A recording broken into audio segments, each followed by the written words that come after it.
Hello everyone, it's Old Guardian here. Hearthstone Standard rotation is fast approaching, although we haven't got the official announcement yet, but the Standard rotation is going to happen when the first expansion of 2022 is released. When that happens, then the 3 expansions from 2020 are going to rotate out of Standard format. So those expansions are Ashes of Outland, Scholomance Academy and Madness at the Dark Moon Fair. And in this video I want to present sort of farewell, reminisce a little bit about Ashes of Outland. Ashes of Outland is the weakest of the 3 expansions that are rotating out. Not surprisingly, it was the first expansion and power creep. But what did Ashes of Outland give us and what can we remember this expansion from? Obviously, the big thing about Ashes of Outland is that Ashes of Outland is the expansion that introduced Demon Hunter to the game. However, this is not the first time Demon Hunter cards are going to rotate out of Standard format. Through some clever trickstery, the Demon Hunter Initiate set, that was the set that everyone was given for free when they unlocked the class, already rotated out last year. It was technically considered part of the previous year's content, even though it was not usable before Ashes of Outland. However, now Ashes of Outland is going away, and this means that these expansions where Demon Hunter got more cards than the other classes just to bolster up its strength a little bit because it didn't have any cards from the previous year, and these are now starting to leave, and Demon Hunter is losing a whole lot of cards. And many of these cards are also pretty good, or at least they were pretty good, because originally Demon Hunter was crazy, and so many of these cards have been nerfed. Like, in the early days of Demon Hunter we had decks running Imprisoned Ante and Priestess of Fury, but you don't really see those around anymore, and not just because they were nerfed, also because of power creep. But yeah, this was just such a phenomenal set of tools that Demon Hunter got access to. And that also kind of goes to showcase the power creep in Hearthstone nowadays, considering that these phenomenal tools, many of these don't see any play right now. Even cards like Kain Sunfury, Metamorphosis, see very limited play at the moment.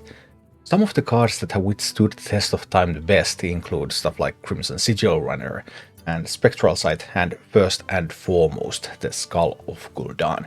Skull of Gul'dan, it was nerfed, but it is still a phenomenal card. Even after all the power creep, this just goes to show how incredibly powerful that card was. But now Demon Hunter is going to lose a bunch of these card draw options, Spectral Sight, Skull of Gul'dan going away, as well as the Crimson Sigil Runner, so we'll see what sort of card draw options will be available to Demon Hunter in the upcoming Standard metagame. The other classes got fewer cards to compensate for Demon Hunter getting such a big chunk of cards, and Ashes of Outland was kind of mediocre expansion, but there is a class that didn't consider it mediocre at all, and that class is Druid. Just pow wow! Look at this set of Druid cards that are now going to leave Standard format this spring. I mean, there's Overgrowth, the definitive ramp card in Hearthstone, and then Spell Druid was a thing in this set. We had these gibbling kind of things, and Fungal Fortunes, drawing cards, discarding minions, Glowfly Swarm, and Fungal Fortune and Glowfly Swarm, they have experienced a kind of renaissance thanks to Kazaku-san, then trying to build that deck that doesn't have any minions that are not dragons, then you naturally go into these spells, and these cards are back on top right before they're going out. Ashes of Outland also introduced us to Prime Minions, Druid's Prime Minion Archpaw Misshiffin, Taunt, Death Rattle, Shuffle Misshiffin Prime into your deck. Prime Minions never really took off. There are a couple of them that have been used, and then in Warlock the ability to shuffle tons of primes into your deck. With Envoy Rustwix that has been pretty decent, but now with Envoy Rustwix being broken with Tamsin's Phylactery, so you can't get the Death Rattle multiple times, yeah, that kind of hasn't been able to deliver lately either. But this Druid was just phenomenal. Also like Bog Beam, Iron Bark, Germination. Almost everything here is just so good. Apart from the legendary ECL Windsinger, do you remember that? Because I didn't remember that the card existed until I just pulled these from the database and looked into them. And yeah, Ashes of Outland may be the weakest expansion that's rotating out, but Druid is going to miss it. Ashes of Outland also produced some memorable moments for Hunter, some of this Beast support, even though Mukhnata Lion Augmented Porcupine never really became a thing, and the current style that Beast Hunters are playing Beast are played in Hunter right now, and Beastmaster Leorox is actually getting played in Hunter right now, but this Porcupine Mukhnata Lion Sinner just never really realized. Zigzor Apex Predator, fun card, but also way too fair for the current meta. Even Imprisoned Phasmo, the classic hunter card, has seen better times than what current meta can offer to it. Scavenger's Ingenuity was power creep by Warsong Wrangler, so draw beast, give it +2/+2. I've still been using that in budget decks, still a phenomenal card in those ones, but just there are better options available. And Nagrand Slam, the 10 mana spell. Oh, the days of 10 mana spells. Yeah, doesn't see any use nowadays, of course. It was fun back in the day with Zul'jin recasting the spells that you had played in the game, and that was a lot of fun stuff, but it was not highly competitive even back then, even though it was a somewhat feared finisher. And then we have Mage and Spell Mage, or No Minion Mage, was the mage archetype that was pushed in Ashes of Outland. It was pushed with Font of Power, Incanter's Flow, Apex's Blast. Originally, Font of Power is actually really strong. Incanter's Flow obviously was strong, it's been nerfed a couple of times now, and it's still playable. And Apex's Blast, that was such a powerhouse, dealing damage, summoning a random 5-drop. Oh, those sweet summer days, back when Hearthstone wasn't nearly as powerful as it is nowadays. And yeah, out of this mage set that was able to be quite competitive actually back in the day, Evocation was a feared card, so many resources. Imprisoned Observer was a spectacular anti-aggro tool. Even Astromancer Solarian Prime was one of the more feared primes, even though primes were never truly mainstream. But yeah, that, and nowadays just looking at this and like, would you put a Font of Power into your deck nowadays, or Astromancer Solarian, or even Apex's Blast? No, you might put an Incanter's Flow, but that's about it, and that's just how far the game has progressed from the days of Ashes of Outland. Alongside Druid, from Ashes of Outland it has actually been Paladin that has withstood the test of time the best. Because Libram Paladin was introduced in Ashes of Outland. Originally Alder Attendant used to be a 2-drop, Paladin didn't have any meaningful 1-drops to play, Paladin was just too slow to get started, Libram Paladin was not a thing when it was released. But eventually Alder Attendant got a buff, it became a 1-drop, it became stronger, Paladin suddenly had an opener, there was a way to actually use those Librams on something, and that started the rise of Paladin. And now we're starting to see the decline of Libram Paladin in the very last days before Ashes of Outland is going to rotate out, and that's minor surprise to me. I thought Libram Paladin would be here forever, well, at least as long as this set is in standard format, but apparently it is getting weaker now. But still, this set defined Libram Paladin. Alder Attendant, Alder Truthseeker, Libram of Justice, Lady Liadrin, Libram of Hope, Libram of Wisdom, Hand of Adal, even Murgle. Just a very definitive set of cards. This sort of Murloc Paladin stuff didn't really happen with this. Imprisoned Sungil just wasn't quite strong enough. Murger was good, but you didn't need to play a Murloc deck to use it. And Underlight Angling Rod saw play outside of Murloc decks, just because once upon a time, you know, a 3-mana 3/2 weapon that gave you more resources was considered to be good. Oh, sweet summer children that we were back then. But be that as it may, Libram Paladin is finally going to leave standard format when the next expansion comes. The priest set from Ashes of Outland was a little bit all over the place. There's a bit of this dragon synergy, but that didn't really amount to anything. Quite ironic, because now that there's a little bit more dragon synergy again, and Skeletal Dragon for example would actually be strong, and yeah, then it's just going to rotate out. But priest did get some really crucial tools in this set because of Renew, Restore 3 health, Discover Spell. Renew is so insanely strong. And Soul Mirror. Soul Mirror is one of the strongest removal pieces in the game. A card that single-handedly makes Rattlegore really bad to play against Priest, because you play your Rattlegore, Priest plays their Soul Mirror, suddenly Priest will have more Rattlegores than you do. And of course, Zetek Veilweaver. Zetek Veilweaver has been definitive card in Priest. Funnily enough, the current Miracle Priest runs Nasmanis and Maligos, and sometimes skips Zetek altogether, so that sort of value generation that was interesting, and well, okay, it was really annoying to play against, but that sort of value generation the Priest was known for isn't even always a thing in the current meta. That's just how far the power creep has gone. But yeah, the Priest set was a little bit hit and miss, like Dragonmaw Sentinel, not very useful.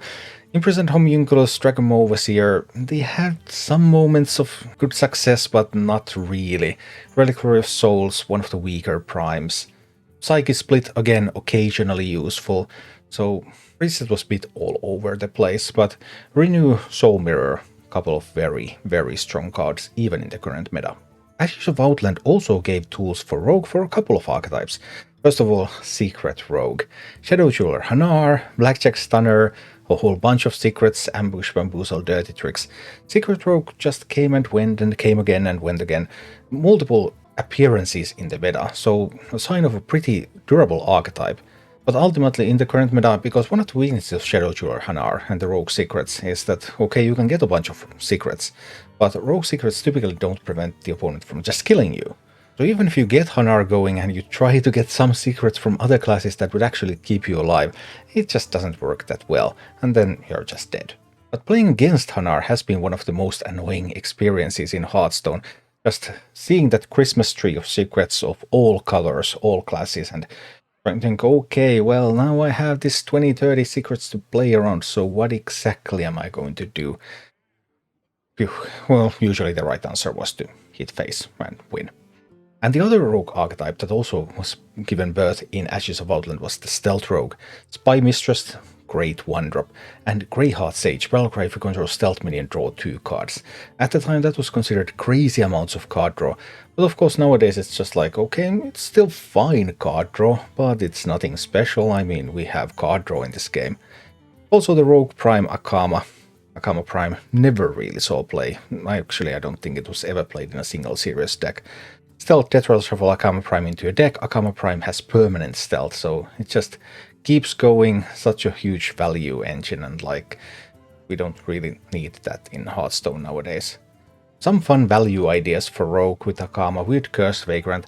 Actually, when Ashes of Outland was new, I even built a budget Rogue deck that had Cursed Vagrant as its curve topper card, but yeah, you couldn't do that anymore nowadays. Shaman also received an archetype that has been coming and going from the meta in Ashes of Outland. Evolve Shaman, box, Spine Knuckles. After hero attacks, transform minions into random ones that cost 1 more. That's been a lot of randomness over the past 2 years, but finally it's going to end. Whew, that's awesome. Also, Shaman had one of the more powerful prime minions with Lady Vashi, although the most powerful use of Lady Vashi typically nowadays is to randomly discover it and then play it and then use it in Burn Shaman to draw an OTK. Fine card for that purpose, not so fine card to put into your deck directly. Then Serpentine Portal is still a powerful card. One of the better Shaman direct damage cards. You can use that for board control because it summons a minion as well, so you can use it early, you can use it as a finisher. It's just a very flexible card. Also, one of my favorite legendaries in this set is from Shaman, the Lurker Below. Lurker Below got some buffs and it's kind of decent, but it's also meta dependent, because that Battlecry deals 3 damage to an enemy minion if it dies repeat on one of its neighbors. So you have to be able to set up just the right kind of board, and then Lurker Below is going to blast through all of it. The Warlock set from Ashes of Outland has gone through a lot, because originally we were playing stuff like Demon Zoo with Imprisoned Scrap Imp, Dormant for 2 turns, when this awakens give all minions in your hand +2/+1, and then in that Zoo deck we had Nightshade Matron that would discard Hand of Cooldown to draw more resources, and yeah, fun Zoo stuff. You really wouldn't do that nowadays now, would you? You still use Nightshade Matron and you still use Hand of Cooldown, but you only use them if you're playing a Quest OTK Warlock, and also because Owls are more common now, then I guess you don't really use even that anymore. Bummer. Also, Kelidan the Breaker, one of the most fun cards in the set, but it was only really useful back when Plot Twist was also available. So Plot Twist shuffled your hand into your deck and drew as many cards back again, so that made for a very reliable combo where you could Plot Twist your hand and you could redraw Kelidan, and then you could use Kelidan as a board clear. But I mean, that would happen on like turn 8 or later, and what is turn 8 anymore? Yeah. A lot of fun stuff happened in Ashes of Outland, and comparing the current meta, you just get to see just how ridiculously weak it is compared to what we're doing now. The Ashes of Outland Warrior set included some of the cards that were considered to be absolute top tier and some of the most powerful cards of their time. Incredible powerhouses like Wormhole Challenger and Bloodboil Brute. And neither of those cards see any play anymore. But there are some cards that do still see play, stuff like Sword and Board, and Corsair Cash, and Blade Storm, and Bulwark of Azinot. Bulwark of Azinot is a phenomenal defensive weapon, and Control Warrior is going to lose that in the upcoming standard rotation. But other than that, there's not much going away for Warrior from Ashes of Outland that Warrior would truly miss. Carved Blade Fist used to be one of the most well-known primes, one of the most popular prime minions, but just completely ineffective in nowadays meta. Looking through all of these cards and seeing how much they have been power crept is actually starting to make me feel a little bit down. But maybe looking at neutral cards will cheer me up. Because Ashes of Outland neutral cards, Ashes of Outland introduced the Orc Merchants. Ethereal Orc Merchant, Guardian Orc Merchant, Rocket Out Merchant. Well, of course, the Ethereal and Guardian are the most well-known ones. Guardian Orc Merchant used in countless aggressive decks. Give Divine Shield to your minion so that it can keep blasting, it cannot be removed as easily. And Ethereal Orc Merchant, used for example in decks like Garrote Rogue. So in some ways, a meta-shaping card. Cheap card that gives spell damage, what is there not to like? And good riddance, I guess. Also Soulbound Ash Tongue, famous for its time in the Silas OTK Warrior deck, where you would give the Soulbound Ash Tongue to your enemy and then shield slam that away. Oh, good times, that happened once upon a time. Wouldn't happen anymore, but once upon a time it did. And also Bonjour Brawler. Bonjour Brawler and Guardian Orc Merchant formed a very iconic duo at one point. Very powerful one too. Taunt minion becomes more powerful when you deal damage to it, then it will have Divine Shield. It's just wow, raw power. It still sees some play. So I guess that is a testament to how good it is. Frozen Shadow Weaver also saw some play at one point. Ability to freeze an enemy, freezing the enemy's face. Very powerful tempo tool, but not anymore really. Mohawk Artificer, all minions take double damage from spells, has allowed really seriously nutty things for Warlock to happen, especially when Warlock wants to heal. So Moarks and healing and boom, or Ilginot OTKs. So while Ashes of Outland didn't have the namesake cards of Silas OTK or Ilginot OTK, it actually had cards that were crucial in enabling both of them. Of the mid-cost neutral cards, not many of them saw play at all.